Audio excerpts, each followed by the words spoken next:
இருக்குது. அது தாகத்தினாலே தத்தளிக்குது, கேட்பதற்கு வேடிக்கையாயிருக்குது. ஆனால் நம் கதையும் அது போலவே போகுது, கேட்பதற்கு வேடிக்கையாயிருக்குது. ஆனால் நம் கதையும் அது போலவே போகுது.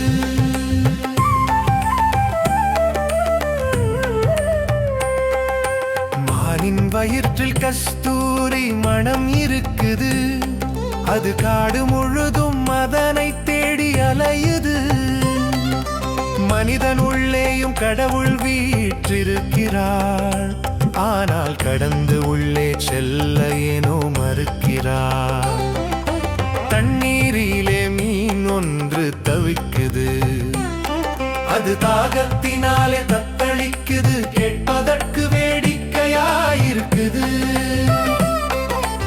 ஆனால் நம் கதையும் அது போலவே போகுது, ஆனால் நம் கதையும் அது போலவே போகுது.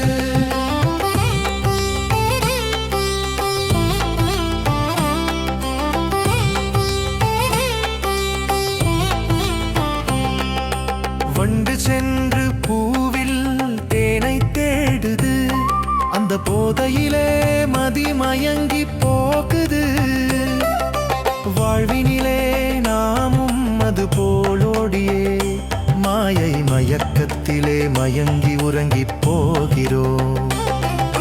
தண்ணீரிலே மீன் ஒன்று தவிக்குது, அது தாகத்தினாலே தத்தளிக்குது, கேட்பதற்கு வேடிக்கையாயிருக்குது. ஆனால் நம் கதையும் அது போலவே போகுது, ஆனால் நம் கதையும் அது போலவே போகுது.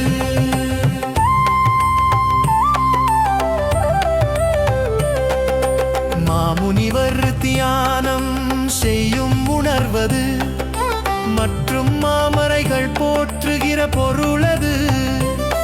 அது மறைந்திருக்குது நம்முள் என்று தெரியுது, ஆனால் மனம் அதனை ஏற்க ஏனோ மறுக்குது.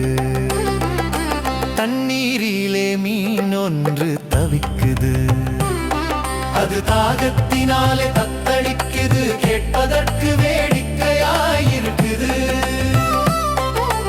ஆனால் நம் கதையும் அது போலவே போகுது, ஆனால் நம் கதையும் அது போலவே போகுது.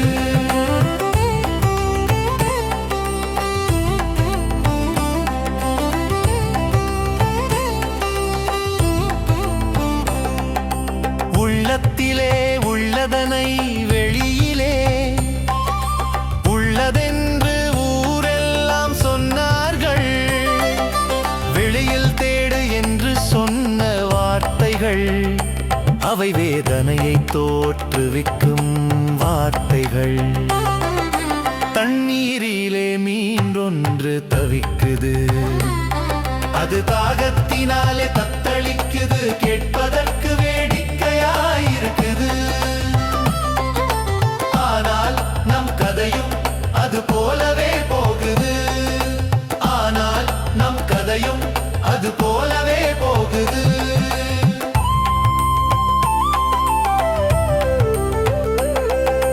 உண்மையான குரு ஒருவர் சந்தித்தால் அவர் உத்தம ஞானம் தன்னை போதித்தால் உள்ளத்திலே மெல்ல மெல்ல வெளிப்படும் அந்த உண்மை பொருள் தானாகவே துலங்கிடும். தண்ணீரிலே மீன் ஒன்று தவிக்குது, அது தாகத்தினாலே தத்தளிக்குது, கேட்பதற்கு வேடிக்கையாயிருக்குது. ஆனால் நம் கதையும் அது போலவே போகுது, கேட்பதற்கு வேடிக்கையாயிருக்குது.